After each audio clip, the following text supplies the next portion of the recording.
Faleminderit nevojë Faleminderit shumë zërin Osmanin sessionin e faktit të bashkëpunimit një postë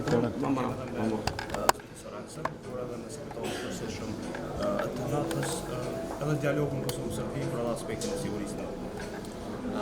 Po filloj me aspektin e sigurisë në vend, si që dini në 2 vitet e fundit, Kosova ka pasur sfidat veçanta të sigurisë, të cilat kanë ardhur nga shteti agresor i Serbisë, përveç sulmit të agresionit në shtator të vitit 2023, asaj kanë paraprirë edhe një sër problemesh të cilat i ka shkaktuar Serbia si destabilizuese e rajonit, pastaj e kemi pasur edhe sulmin në kanalin e Iberlepencit dhe sulme të një pas njëshme të cilat tregojnë që Serbia nuk ka interesim për stabilitet në rajon, por përkundrazi dëshiron që ta kthejë rajonin mbrapa.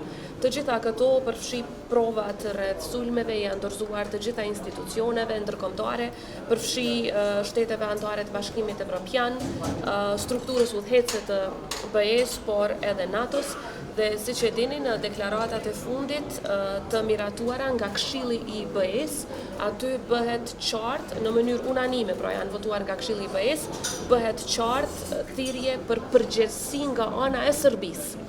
Edhe për sulmin ndaj ushtarëve të NATO-s të vitit 2023, ku 93 janë plagosur, por edhe për sulmin e agresionit në Bajnsk të shtatorit. Deri tani nuk ka pasur përgjegjësi nga ana e Serbisë, por fatkeqësisht nuk është që po shohim ndonjë pasojë nga ana e komunitetit ndërkombëtar në raport me Serbinë. Atë që e kemi thënë ne gjithmonë është që sa më pak që ka përgjegjësi nga ana e Serbisë, dhe deri tani kemi parë 0, madje as masa ndaj Radojčićit nuk ka ndërmarrë, mos flasim për diçka më shumë, aq më shumë kjo do të jetë shenjë inkurajuese për Serbinë që akoma të vazhdojë me dhunë, jo vetëm ndaj Kosovës, por po i shohim edhe veprime destabilizuese që ata po i bëjnë në raport me Bosnjë-Hercegovinën. Sa i përket dialogut, tani siç e dini kemi përfaqësuesin e ri, zotin Sorensen, tani ai është duke i bërë takimet e para për të informuar rreth qëndrimeve. Ajo që kam thënë në takimin e fundit me të, sepse për mua është takimi i dytë me të në këtë cilësi, është e njëjta që e kam thënë nga fillimi i dialogut. E para që procesit i ka munguar balanci, e dyta që palët nuk janë trajtuar në mënyrë të barabartë, dhe kjo pastaj jo vetëm që e ka dëmtuar pozicionin e Kosovës, e cila është pala konstruktive në këtë proces, besoj të gjithë pajtohemi për këtë, por po ashtu e ka dëmtuar edhe vetë kredibilitetin e BE-s si ndërmjetësues në dialogun Kosovë-Serbi.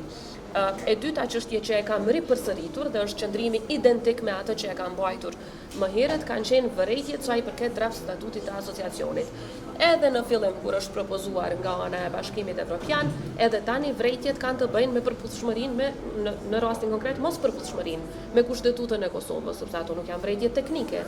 Një president vendi nuk bën vërejtje teknike, bën vërejtje substanciale. Pra, sa i përket mos përputhshmërisë me kushtetutën e Kosovës dhe rrezikut që dispozita të caktuara të atij draft statuti mund të krijojnë për funksionalitetin e brendshëm të Kosovës.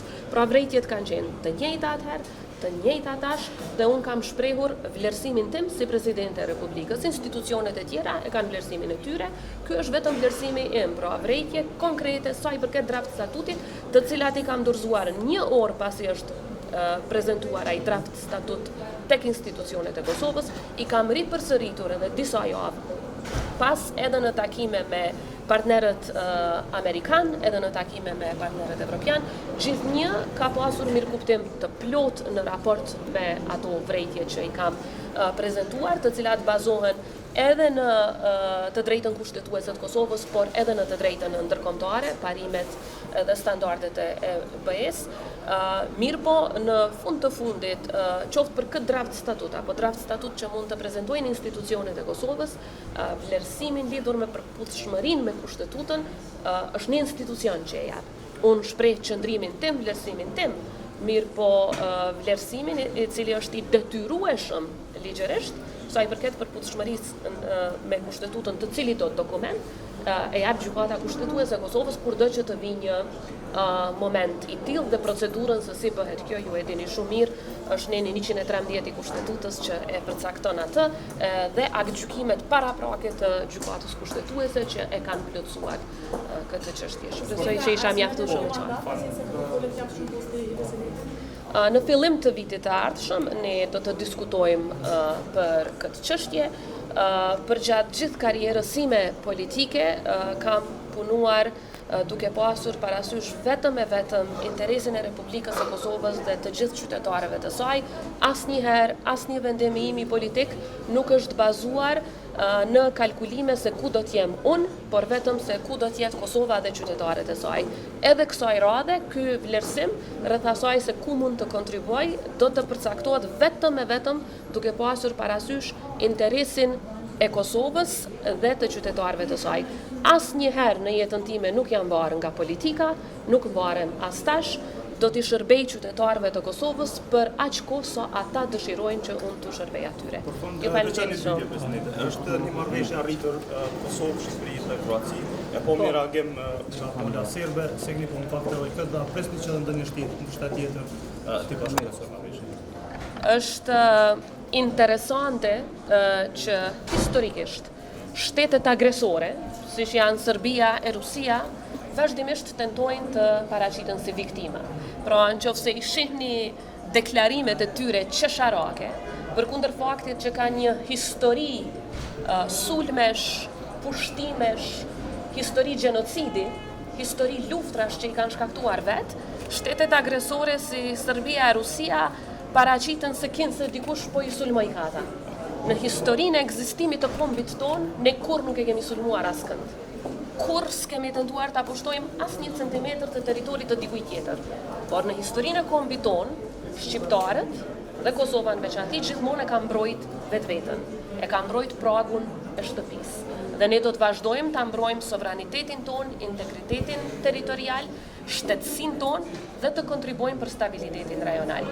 Marrëveshja trilaterale ndërmjet Kosovës, Shqipërisë dhe Kroacisë synon pikërisht këtë, që t'i ndihmojmë njëra tjetrës për të ngritur kapacitetet e mbrojtjes, pra për ta mbrojtur vetveten dhe asnjëherë për ta sulmuar dikë, dhe në të njëjtën kohë bashkëpunimin ndërmjet shteteve aleate që e kanë dëshmuar që janë besnike ndaj vlerave të lirisë, demokracisë dhe parimit të fqinjësisë së mirë. Në të drejtën ndërkombëtare, por po ashtu në praktikën e NATO-s, ka shumë shtete që janë anëtare të NATO-s, por nënshkruajnë marrëveshje bilaterale ose traktate me shtete të tjera. Kemi shembuj të Shteteve të Bashkuara të Amerikës, e cila ka pastaj marrëveshje bilaterale të zënë me Greqinë, traktat të mbrojtjes reciproke.